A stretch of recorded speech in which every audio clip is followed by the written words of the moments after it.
Hello there, everybody. Good morning, good afternoon, good evening. Amber Hawkins, your computer needs at Toledo LLC, celebrating year number 21 of the model computer training where it comes to you. More information can be found at yourcomputerneeds.net. If you have any questions, the contact link of yourcomputerneeds.net. Call or text to 419-304-4564. On social media, YCN is a Nancy, OTLLC 05. One answer to the question I'm sure many of you wanted to know, as you can see by the description. Yes, thank you all so much for your votes, for spreading the word, and it's not over yet. It is now where it will be for the top 10. And being right on the border of being 15th in my group, ooh, it was something else. But I'm honored and I'm thankful for that. So this is not over yet. I'm going to need more votes. The link will be, or not only is in the description, depending on if you're seeing the replay too, but also will be in the comments, and it'll be all around, including any specials I have, any discounts I have, any news to share, any updates, and all of that. Speaking of updates, sometime during spring, hopefully early summer, it will be a new look of yourcomputerneeds.net. So get ready. I want to mention this ahead of time. One of the lives that I didn't get a chance to finish yet, I'm going to finish today. That is the dedication to Mrs. Alice Quinn. Just a refresher from the last live. She was, well, actually not only one of my customers, and she passed on. And for what she has helped me as far as understanding a good number of processes of grant writing, I thank her for. That's why I'm dedicating not only this part, but the previous part of the live in her memory. One of the things in that process of grant writing is making sure not only do you have the information compiled the way it should be compiled, but compiled to the specifications of whomever you're seeking grant from. This was also the era of a lot of changes from the typewriter to the computer.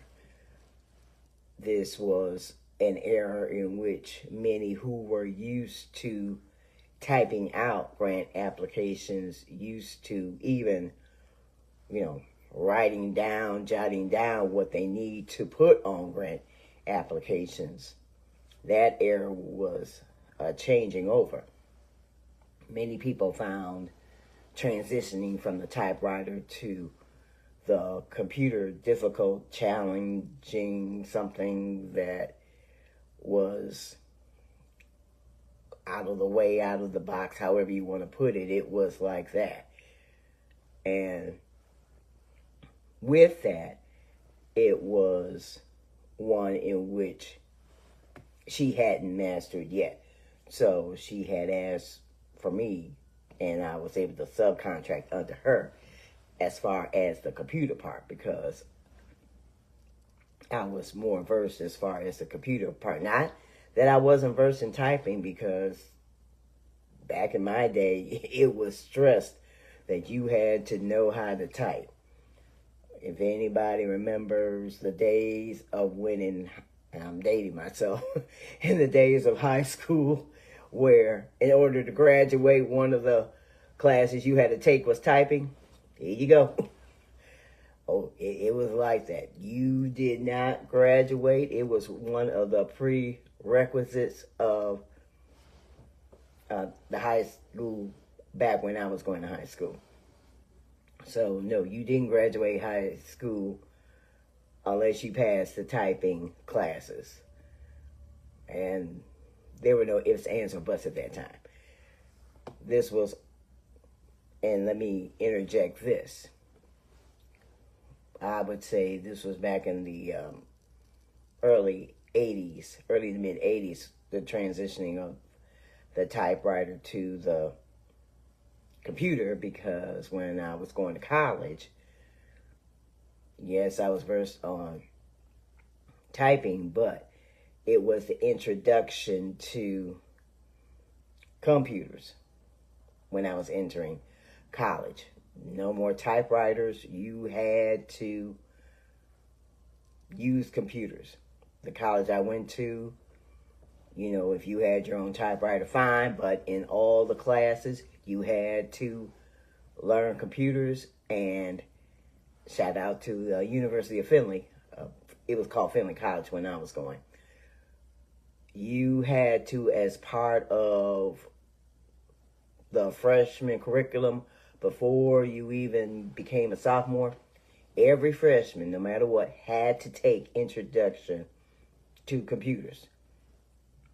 That was required. So shout out to the Apple LC3 writer. I have to admit that was how I started to learn about computers, and I have to admit I fell in love with it since then. So there goes my love for computers. I might do a live on that one day. But what does this all have to do with, you know, being subcontracted under this very wonderful grant writer? It was where I learned to really hone my skills as far as not only the computer, more so, but hone my skills as far as grant writing. Previously to that, one of past career jobs that I had was being a drug prevention educator. Some people still call it drug counselor at the time, but yes, I did a little bit of that. And my learning of grant writing was quite a foundation established. Years later, being under this lady, it solidified more of the foundation, because one of the things with grant writing involved a lot of research, and there were a great number of hours on the computer that she had. Yes, I was able to use her computer. Another thing, as far as grant writing is concerned, not only did it involve a lot of research, it involved a lot of editing. Woo! I cannot tell you how many mornings, let's see, how many afternoons, and yeah, there were some evenings. Let's see, were there some, there were a few occasional burning the midnight oils of grant writing sessions. It got tiring at times, but it also educated me on how involved it can get. The other thing I want to mention as far as grant writing is concerned, that was really, I can say, a wake-up call for me is, back at that time, if there was a deadline, it was a lot of typing on the typewriter. But this involved a lot of typing on the computer, which really helped. And you don't want anything going wrong on your computer when you're facing deadlines. So you were educated, or I should say I was educated along the grant writing as far as time management is concerned. I mean, there was a new realm of time management that came my direction, because the one thing I try my best not to do is do anything at the last minute. But in the world of grant writing, last minute things can happen even unannounced. That took some time for me to, acumen to that, because I had to keep myself together, because I was helping her submit a good number of these grants, not only for her but for other customers that she had, because she was known, and it was her business as a grant writer. Let me mention ethics. Ethics was something else as far as grant writing was concerned, because there are policies, procedures, and also ethics, meaning grant writers have to follow, not only back then, but also, currently. I need to review actually a good number of them, because there are still those that are foundational, but there are also a great number of changes and updates as far as ethics when it comes to grant writing. And a good number of them also include confidentiality, and they also include knowledge of how to set up your responses to these grant applications. If they said, when I say they, the grantors, any business, any foundation, any individual, any group, any agency, any other entities that provided grant funding, you had to know the eligibility requirements. And I'll conclude with that. And that includes, as far as eligibility requirements, how they want the answers to be set up. If they want you to go 1-inch margin all around on all pages, that's what you did. If they wanted the headers to be set up a certain way and the footers to be set up a certain way, that's what you did. If they wanted this particular font, this particular size, specifically if any sections need to be italicized or allowed to be italicized bold, that's what you did. If you submitted the grant, back then it was the big brown manila or light beige, envelopes. They didn't have by 11. And if it had to be time step by a certain time, including the date and the time, that's what you did.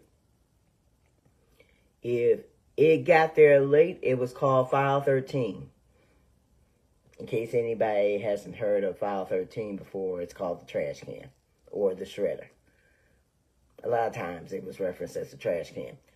You did not want to have that happen to you. And that's not a good feeling either. There were a couple of, unfortunately, File 13 episodes, but you bounced back and just went back at it. No ifs, ands, or buts. If there was a File 13 situation, you found out what happened, what can be done, and go on from there. The conclusion of this, I would say, would be resilience. You had to have a good amount.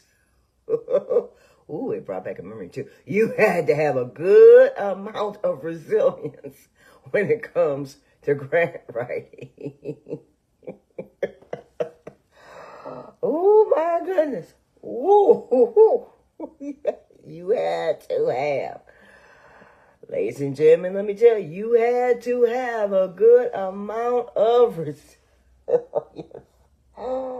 Oh, goodness, when it comes to grant writing.